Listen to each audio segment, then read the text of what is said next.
1980 के दशक के दौरान पंजाब के अमृतसर में एक केंद्रीय सहकारी बैंक के कुछ कर्मचारी अचानक लापता हो गए। बैंक के मैनेजर ने जब पुलिस में पूछताछ की तो पता चला कि वे लोग पुलिस हिरासत से भाग गए हैं। ये वो दौर था जब पंजाब में उग्रवाद अपने चरम पर था। Khalistan commando force, Khalistan liberation force, Babbar Khalsa और खालिस्तान जिंदाबाद जैसे कट्टरवादी संगठन पूरी तरह से सक्रिय थे। बॉर्डर का राज्य होने की वजह से पाकिस्तान की खुफिया एजेंसी ISI सीमा पार से इन संगठनों को फंड, हथियार और ट्रेनिंग देकर खालिस्तान आंदोलन को हवा और पंजाब को अस्थिर करने की पूरी कोशिश कर रही थी, जिसको काउंटर करने के लिए राज्य में पुलिस और सुरक्षा बलों को स्पेशल पावर्स दे दी गई थी। और ये उसी समय की घटना है। बहरहाल जब बैंक मैनेजर को पता चला कि उनके सहकर्मी पुलिस हिरासत से भाग गए हैं तो उन्होंने अपने स्तर पर खोजबीन शुरू कर दी। वो बैंक कर्मचारी ही जसवंत सिंह खालड़ा थे। उन्होंने बाद में ह्यूमन राइट एक्टिविस्ट के रूप में काम किया और इन्हीं के जीवन पर बनाई गई एक फिल्म सतलुज बड़े विवाद का कारण बनी हुई है। इस फिल्म में ऐसा क्या है कि सेंसर बोर्ड ने इसे 127 कट लगाने को कह दिए हैं। 2022 में बनकर तैयार ये फिल्म सिनेमा घरों में अब तक रिलीज नहीं हो पाई और OTT प्लेटफॉर्म G5 पर रिलीज होने के 48 घंटे के भीतर ही वहां से भी इसे हटा लिया गया। इस फिल्म की कहानी क्या है? क्या सच में ये फिल्म देश की आंतरिक सुरक्षा के लिए किसी तरह से खतरनाक हो सकती है? आइए समझते हैं। दोस्तों, इस फिल्म के पीछे का पूरा विवाद और इस फिल्म में जिस दौर को दिखाया गया है उस समय पंजाब में क्या हालात थे, इसको जानने के लिए कहानी को हमें थोड़ा पीछे से समझना होगा। दरअसल 1980 के दशक तक पंजाब में आतंकवाद ने विकराल रूप धारण कर लिया था। खालिस्तानी आतंकियों ने हिंदू नागरिकों और उन सिखों को निशाना बनाना शुरू कर दिया था जो उनके कट्टरपंथी विचारों का विरोध करते थे।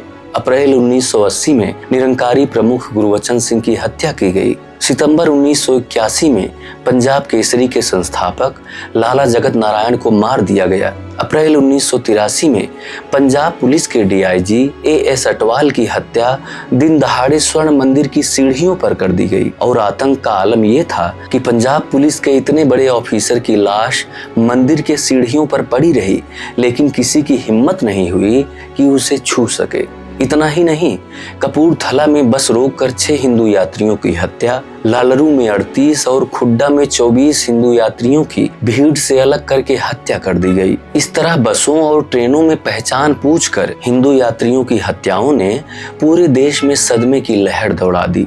इस बीच जनरैल सिंह भिंडरावाले ने स्वर्ण मंदिर को अपना सुरक्षित अड्डा बना लिया था और वहीं से पूरे राज्य में आतंकवाद का संचालन कर रहा था। उसी दौरान ऑपरेशन ब्लू स्टार हुआ और फिर 1984 में तत्कालीन प्रधानमंत्री इंदिरा गांधी की हत्या कर दी गई। अब इस दौरान पूरा पंजाब उग्रवाद की आग में झुलस रहा था। इस चुनौती से निपटने के लिए भारत सरकार ने जूलियो रिबेरो को पंजाब का DGP बनाया। रिबेरो ने आतंकवादियों के खिलाफ गोली का जवाब गोली से वाली स्ट्रेटजी अपनाई और इसके बाद पंजाब के अगले DGP KPS गिल ने इस पॉलिसी को और सख्त कर दिया। इसी बीच फरवरी 1912 में पंजाब विधानसभा चुनाव हुए, कांग्रेस की जीत हुई और बेअंत सिंह को पंजाब का मुख्यमंत्री बनाया गया। बेअंत सिंह के सत्ता में आने के बाद आतंकवाद के खिलाफ अभियान में और सख्ती की गई। उन्होंने DGP गिल को आतंकवाद से निपटने के लिए खुली छूट दे दी।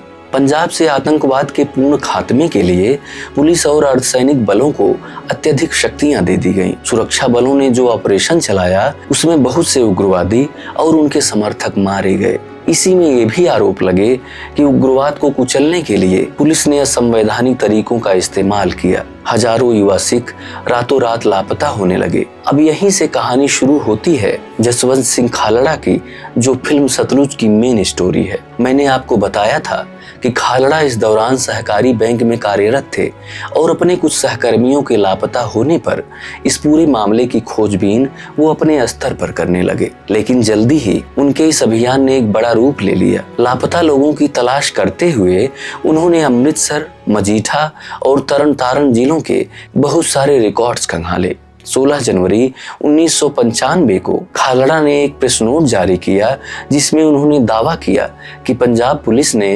25,000 सिखों की हत्या करके उन्हें गुप्त रूप से जला दिया है। बाद में जब सुप्रीम कोर्ट के आदेश पर सीबीआई ने जांच किया तो ये माना कि तरन तारण जिले के 3 श्मशान घाटों पर ही 2097 लोगों का अवैध रूप से दाह संस्कार किया गया था। इन्हीं सब के बीच 31 अगस्त 1995 को पंजाब के मुख्यमंत्री बेअंत सिंह की हत्या कर दी गई। 31 अगस्त शाम को करीब 5 बजे बेअंत सिंह अपनी बुलेट प्रूफ कार की पिछली सीट पर बैठने के लिए आगे बढ़े, तभी 25 वर्ष का दिलावर सिंह बब्बर, जो पंजाब पुलिस में कांस्टेबल था, उसने बेअंत सिंह के करीब पहुंचकर खुद को उड़ा दिया।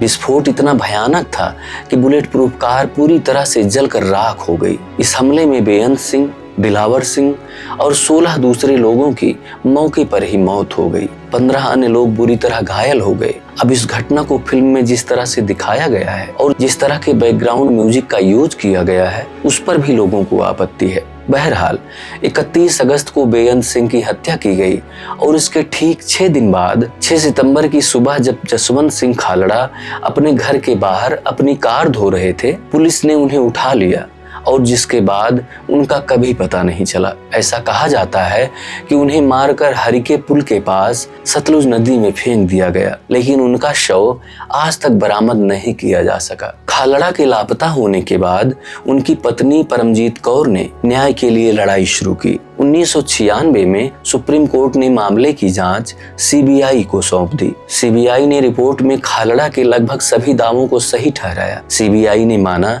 कि पुलिस ने अकेले तरन तारण जिले में ही 2097 लोगों का अवैध रूप से दाह संस्कार किया था। खालड़ा के अपहरण और हत्या के केस में पटियाला की सीबीआई अदालत ने 6 पुलिस कर्मियों को दोषी ठहराया और 7 साल कैद की सजा सुनाई। 2007 में पंजाब हाई कोर्ट ने इसमें 4 पुलिस अधिकारियों की सजा को बढ़ाकर आजीवन कारावास में बदल दिया। 2011 में सुप्रीम कोर्ट ने भी इन सजाओं को बरकरार रखा। अब हर मामले की तरह इसमें भी 2 पक्ष हैं। एक पक्ष इस फिल्म के समर्थन में है, जिनका मानना है कि फिल्म में दिखाई गई कहानी सच है, इससे किसी भी तरह से देश की आंतरिक सुरक्षा को खतरा नहीं है और सबको संविधान ने फ्रीडम ऑफ एक्सप्रेशन दिया हुआ है। लेकिन वही दूसरे पक्ष का ये मानना है कि फिल्म में खालिस्तान मूवमेंट को सही दिखाने की कोशिश की गई है, खालिस्तानी आतंकवाद को ग्लोरीफाई किया गया है और फिल्म में चीफ मिनिस्टर बेअंत सिंह की हत्या को बुराई पर अच्छाई की जीत जैसा प्रेजेंट करने की कोशिश की गई है। ये सभी मानते हैं कि जसवंत सिंह खालड़ा ने जो दावे किए हैं वो सच हैं। सुप्रीम कोर्ट ने भी इस बात पर मुहर लगाई है और दोषियों को सजा भी हुई। इस बात से भी इनकार नहीं किया जा सकता कि उस दौरान कुछ निर्दोषों को भी उस आग में झुलसना पड़ा होगा। लेकिन यह भी मानते हैं कि जो भी मारे गए, जिनके ऊपर भी कार्रवाई हुई, वो सब के सब बेकसूर नहीं थे और उस भीषण उग्रवाद के बीच अपनी जान जोखिम में डालकर पंजाब को आतंकवाद के चंगुल से मुक्त कराने वाला हर पुलिस अधिकारी दोषी नहीं था। इसलिए उन्हें फिल्म में विलेन की तरह दिखाना भी सही नहीं है। इस बारे में आपकी क्या राय है, कमेंट करके जरूर बताएं। वीडियो को लाइक और ज्यादा से ज्यादा शेयर करें। चैनल पर नए हैं तो इसे सब्सक्राइब कर बेल आइकन जरूर प्रेस कर लें। मिलते हैं अगली वीडियो में, तब तक के लिए नमस्कार, जय हिंद।